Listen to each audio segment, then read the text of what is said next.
ओम शांति। आज 19 दिसंबर 2020 के मधुर महावाक्य है और आज की मुरली बाबा की धारणा युक्त मुरली है। आज की वाणी में बाबा ने एक बहुत सुंदर रहस्य भरी बात बताई है कि देवताएं पूज्य क्यों हैं। तो बाबा ने ये रहस्य बताया क्योंकि सतयुग में देवताएं बाप को भी याद नहीं करते, शिव बाबा को भी याद नहीं करते, तो किसी भी देहधारी के साथ पाठ बजाते हुए किसी देहधारी के चित्र को भी याद नहीं करते हैं। इसीलिए वो पूज्य है, क्योंकि देह और देह के संबंधों को याद नहीं करना, इसीलिए उनके कर्म भी श्रेष्ठ है और उच्च है। सुनते हैं बाबा के मधुर महावाक्य। ओम शांति। मीठे बच्चे, तुम्हारा वायदा है। क्या वायदा किया है हम सभी ने कि जब आप आएंगे तो हम वारी जाएंगे।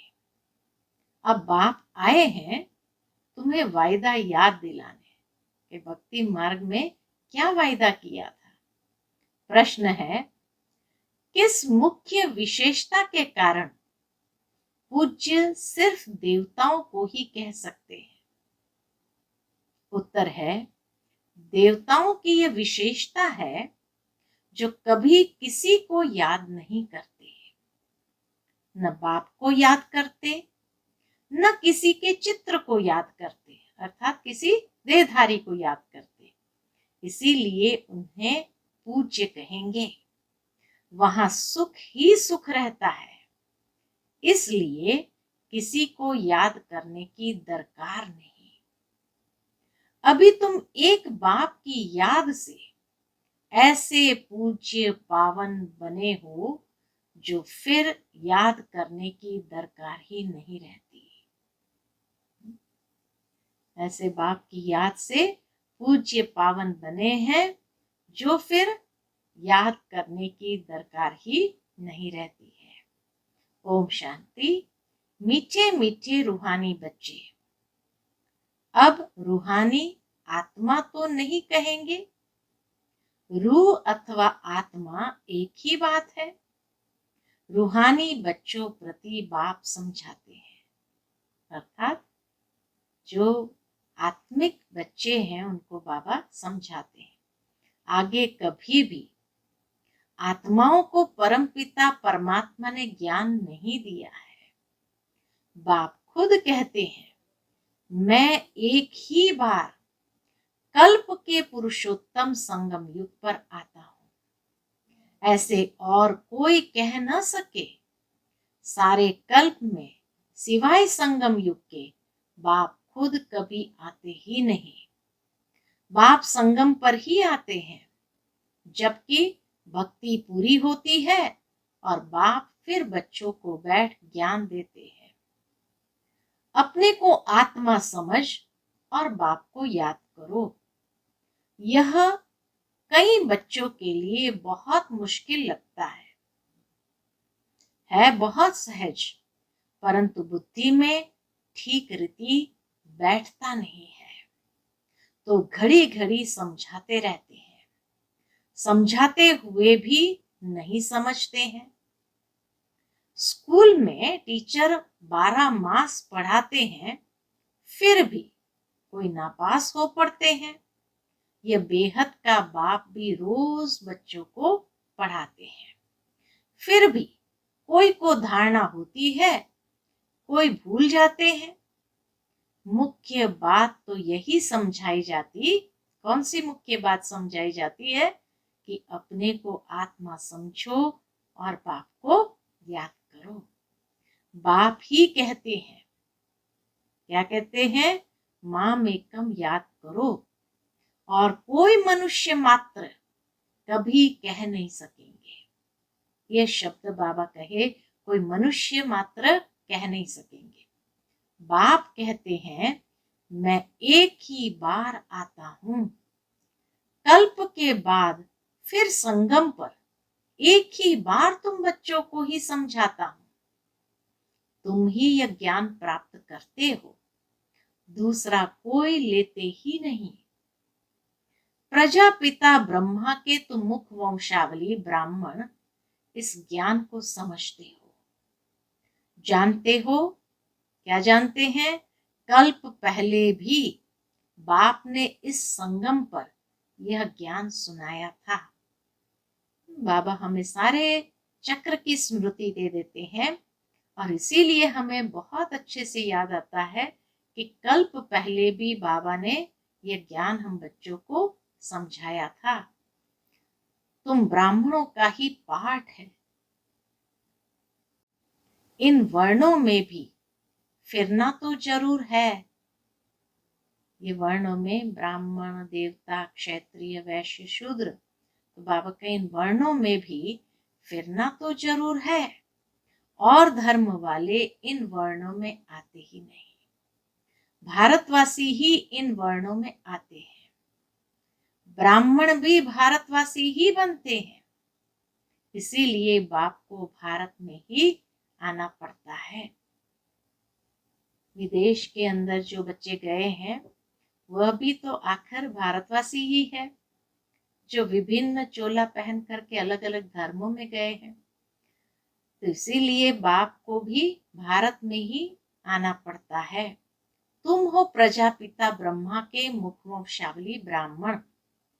ब्राह्मणों के बाद फिर है देवताएं और क्षत्रिय। क्षत्रिय कोई बनते नहीं है, तुमको तो ब्राह्मण बनाते हैं, फिर तुम देवता बनते हो।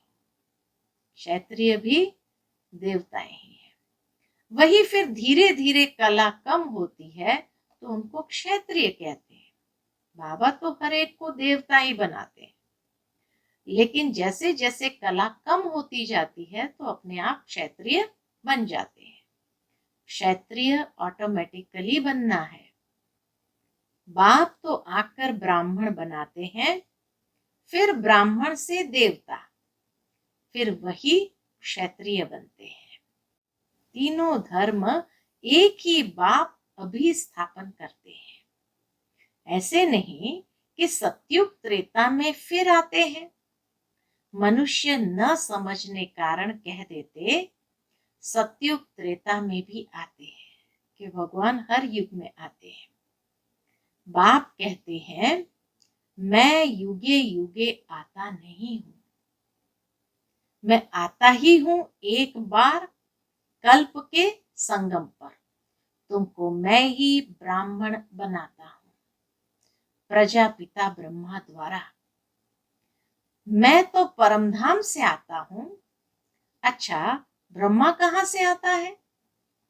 ब्रह्मा तो 84 जन्म लेते हैं, मैं नहीं लेता हूं। शिव बाबा कहे मैं नहीं लेता हूं। ब्रह्मा सरस्वती जो ही विष्णु के दो रूप लक्ष्मी नारायण बनते हैं, वही 84 जन्म लेते हैं। फिर उनके बहुत जन्म के अंत में प्रवेश कर इनको ब्रह्मा बनाता हूं। इनका नाम ब्रह्मा मैं रखता हूं। यह कोई इनका नाम अपना नहीं है। ब्रह्मा नाम उनका कोई अपना नहीं है। तो बाबा कहे यह कोई इनका नाम अपना नहीं है।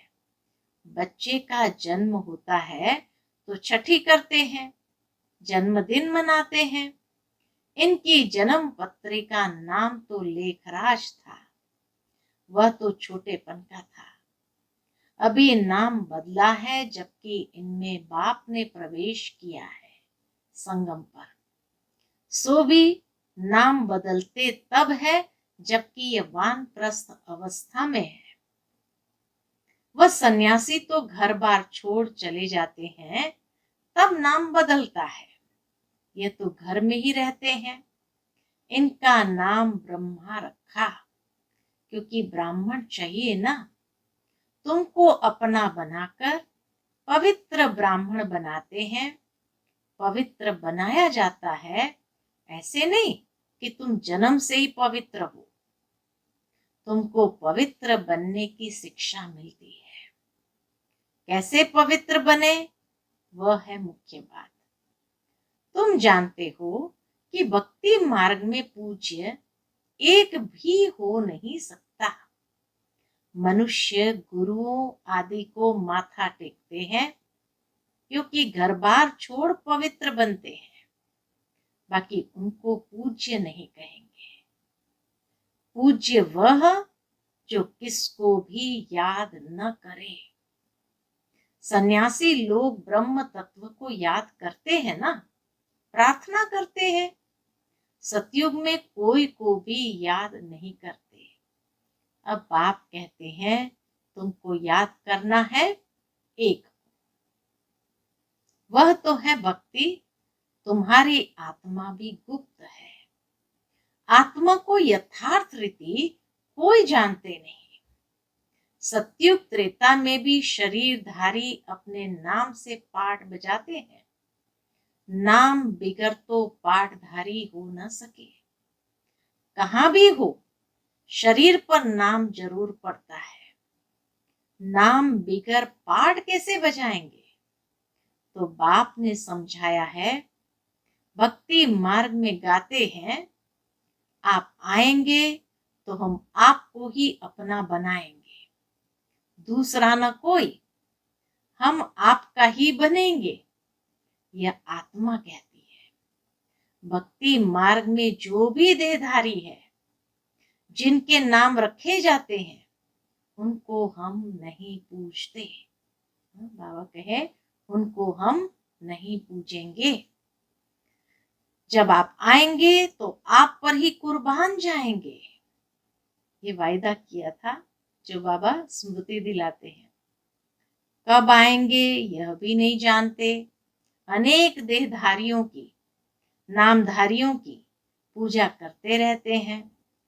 जब आधा कल भक्ति पूरी होती है तब बाप आते हैं, कहते हैं तुम जन्म जन्मांतर कहते आए हो, हम तुम्हारे बिगर किसको भी याद नहीं करेंगे, अपनी देह को भी याद नहीं करेंगे। कितना बाबा से वायदा किया है। शायद हम लोग तो भूल गए, लेकिन बाबा स्मरण दिलाते हैं। तो क्या कहा था? अपनी देह को भी याद नहीं करेंगे, परंतु मुझे जानते ही नहीं है तो याद कैसे करेंगे। अब बाप बच्चों को बैठ समझाते हैं, मीठे मीठे बच्चों, अपने को आत्मा समझो और बाप को याद करो। बाप ही पतित पावन है, उनको याद करने से ही तुम पावन सतो प्रधान बन जाएंगे। सतयुग त्रेता में भक्ति होती नहीं। तुम कोई को भी याद नहीं करते, न बाप को न चित्र को। वहां तो सुख ही सुख रहता है। बाप ने समझाया है, जितना तुम नजदीक आते जाएंगे कर्मातीत अवस्था होती जाएगी। जितना जितना संपूर्णता के नजदीक आते जाएंगे तो कर्मातीत अवस्था होती जाएगी। सतयुग में नई दुनिया, नए मकान में खुशी भी बहुत रहती है। फिर 25% पुराना होता है। सतयुग पूरा होते ही त्रेता युग में आए तो 25% पुराना होता है। तो जैसे स्वर्ग ही भूल जाता है। तो बाप कहते हैं तुम गाते थे, आपके ही बनेंगे, आपसे ही सुनेंगे, तो जरूर आप परमात्मा को ही कहते हो ना। आत्मा कहती है परमात्मा बाप के लिए।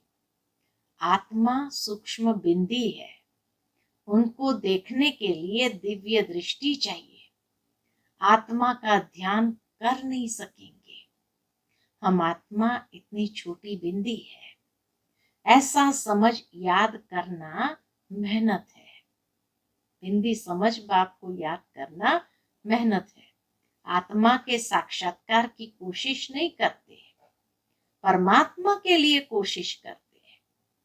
जिसके लिए सुना है कि वह हजारों सूर्य से तेजोमय है। किसको साक्षात्कार होता है तो कहते हैं बहुत तेजोमय था, क्योंकि वही सुना हुआ है। जिसकी नौधा भक्ति करेंगे देखेंगे भी वही, नहीं तो विश्वास ही न बैठे। बाबा कहे अगर उस जिसकी भक्ति की उसका साक्षात्कार होगा उसी को देखेंगे, नहीं तो विश्वास ही न बैठे। बाप कहते हैं आत्मा को ही नहीं देखा है तो परमात्मा को कैसे देखेंगे? आत्मा को देख ही कैसे सकते? और सबके तो शरीर का चित्र है, नाम है, आत्मा है बिंदी, बहुत छोटी है, उनको कैसे देखें? कोशिश बहुत करते हैं परंतु इन आंखों से देख न सके। आत्मा को ज्ञान की अव्यक्त आंख मिलती है। कितनी अच्छी बात पापा ने कही, आत्मा को ज्ञान की अव्यक्त आंखें मिलती है। अभी तुम जानते हो हम आत्मा कितनी छोटी है। मुझ आत्मा में 84 जन्म का पाठ गूंदा हुआ है जो मुझे रिपीट करना है। बाप की श्रीमत मिलती है श्रेष्ठ बनने के लिए, तो उस पर चलना चाहिए। तुम्हें दैवी गुण धारण करने हैं। खान पान भी रॉयल होना चाहिए, चलन बड़ी रॉयल चाहिए। तुम देवता बनते हो, देवताएं खुद पूज्य है, यह कभी किसकी पूजा नहीं करते। यह तो डबल सिरताज है ना, ये कभी किसे पूछते नहीं तो पूज्य ठहरे ना। सतयुग में किसको पूजने की दरकार ही नहीं है। सतयुग में आवश्यकता ही नहीं है किसी की पूजा करें। तो बाबा कहे सतयुग में किसको पूजने की दरकार ही नहीं। बाकी हाँ, एक दो को रिगार्ड जरूर देंगे। देवताएं भी एक दो को रिगार्ड जरूर देंगे। ऐसे नमन करना, इनको रिगार्ड कहा जाता है। बाबा के ऐसे नमन करते हैं ना, तो इनको रिगार्ड कहा जाता है। ऐसे नहीं, दिल में उनको याद करना है। रिगार्ड तो देना ही है। जैसे प्रेसिडेंट है, सब रिगार्ड रखते हैं। बाबा मिसाल देते, जैसे इस दुनिया में कोई महान हस्ती है, प्रेसिडेंट है, सब रिगार्ड रखते हैं, जानते हैं ये बड़े मर्तबे वाला है, नमन थोड़ी करना है। तो बाप समझाते हैं यह ज्ञान मार्ग बिल्कुल अलग चीज है। इसमें सिर्फ अपने को आत्मा समझना है जो तुम भूल गए हो। शरीर के नाम को याद कर लिया है, काम तो जरूर नाम से ही करना है। बिगर नाम किसको बुलाएंगे कैसे? तो जो भी काम करना है वो तो नाम से ही करना है। बिगर नाम किसको बुलाएंगे कैसे? भल तुम शरीरधारी बन पाठ बजाते हो, परंतु बुद्धि से शिव बाबा को याद करना है। कृष्ण के भक्त समझते हैं हमको कृष्ण को ही याद करना है। बस जिधर देखता हूं कृष्ण ही कृष्ण है। हम भी कृष्ण, तुम भी कृष्ण। अरे तुम्हारा नाम अलग, उनका नाम अलग, सब कृष्ण ही कृष्ण कैसे हो सकते? सबका नाम कृष्ण थोड़ी होता है। जो आता सो बोलते रहते हैं। अब बाप कहते हैं भक्ति मार्ग के सब चित्र आदि को भूल एक बाप को याद करो। चित्र को तो तुम पतित पावन नहीं कहते। हनुमान आदि पतित पावन थोड़ी है। अनेक चित्र है, कोई भी पतित पावन नहीं है। कोई भी देवी आदि जिसको शरीर है उनको पतित पावन नहीं कहेंगे। 6-8 भुजाओं वाली देवियां आदि बनाते हैं सब अपनी बुद्धि से। ये है कौन? वह तो जानते नहीं। यह पतित पावन बाप की औलाद मददगार है। ये देवियां 6-8 पूजा वाली है कौन? बाबा कहे वास्तव में ये बाप को मदद करने वाली, पतित पावन बाप को मददगार बनने वाली औलाद है। तो ये पतित पावन बाप की औलाद मददगार है, ये किसको भी पता नहीं है। तुम्हारा रूप तो ये साधारण ही है, ये शरीर तो विनाश हो जाएगा। ऐसे नहीं कि तुम्हारे चित्र आदि रहेंगे, ये सब खत्म हो जाएंगे। वास्तव में देवियां तुम हो, नाम भी लिया जाता है, सीता देवी, फलानी देवी। राम देवता नहीं कहेंगे। लौकिक में किसी का नाम होगा तो भी साथ में देवी जरूर लगाएंगे, लेकिन बाबा के देवता नाम नहीं लगाएंगे, देवता नहीं कहेंगे। फलानी देवी व श्रीमती कह देते, वह भी रॉन्ग हो जाता। अब पावन बनने के लिए पुरुषार्थ करना है। तुम कहते भी हो पतित से पावन बनाओ, ऐसे नहीं कहते कि लक्ष्मी नारायण बनाओ। पतित से पावन भी बाप बनाते हैं, नर से नारायण भी वह बनाते हैं। वह लोग पतित पावन निराकार को कहते हैं, और सत्य नारायण की कथा सुनाने वाले फिर और दिखाए हैं। ऐसे तो कहते नहीं बाबा सत्य नारायण की कथा सुनाकर अमर बनाओ, नर से नारायण बनाओ, सिर्फ कहते हैं आकर पावन बनाओ। भक्ति मार्ग में बच्चों ने हमेशा यही कहा है, भगवान पतित पावन आकर पावन बनाओ। बाकी हमें नर से नारायण बनाओ या अमर बनाओ, ये कोई नहीं कहता। बाबा ही सत्य नारायण की कथा सुनाकर पावन बनाते हैं। तुम फिर औरों को सत्य कथा सुनाते हो, और कोई जान न सके, तुम ही जानते हो। भल तुम्हारे घर में मित्र संबंधी भाई आदि है, परंतु वह भी नहीं समझते। कोई नहीं समझता। बाबा कहे समझने के लिए तीसरा नेत्र चाहिए, ज्ञान के चक्षु चाहिए। अच्छा, मीठे मीठे सिकिलते बच्चों प्रति माता पिता बाप दादा का याद प्यार और गुड मॉर्निंग। रूहानी बाप की रूहानी बच्चों को नमस्ते। हम सब रूहानी बच्चों की रूहानी माता पिता बाप दादा को याद प्यार गुड मॉर्निंग और नमस्ते।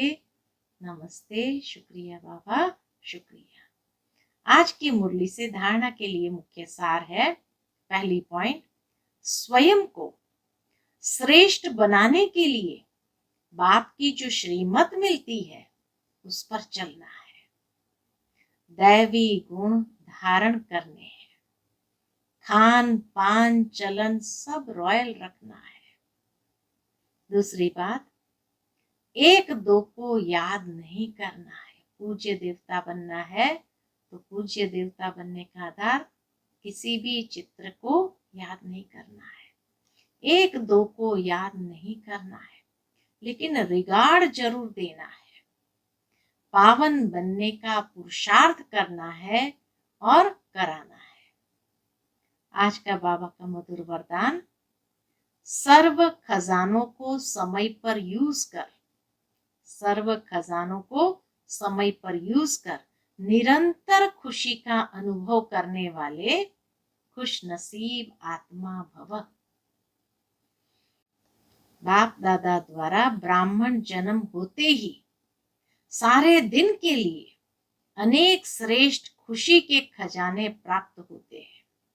इसलिए आपके नाम से ही अब तक अनेक भक्त अल्पकाल की खुशी में आ जाते हैं। आपके जड़ चित्रों को देखकर खुशी में नाचने लगते हैं। ऐसे आप सब खुश नसीब हो। बहुत खजाने मिले हैं, लेकिन सिर्फ समय पर यूज करो। बाबा से हमें बहुत खजाने मिले हैं, लेकिन बाबा के सिर्फ समय पर यूज करो। चाबी को सदा सामने रखो, अर्थात सदा स्मृति में रखो। स्मृति को स्वरूप में लाओ तो निरंतर खुशी का अनुभव होता रहेगा। चाबी को सामने रखो अर्थात सदा स्मृति में रखो, और स्मृति को स्वरूप में लाओ तो निरंतर खुशी का अनुभव होता रहेगा। आज का स्लोगन है, बाप की श्रेष्ठ आशाओं का दीपक जगाने वाले ही कुल दीपक है। बाप की श्रेष्ठ आशाओं का दीपक जगाने वाले ही कुल दीपक है। अच्छा, ओम शांति।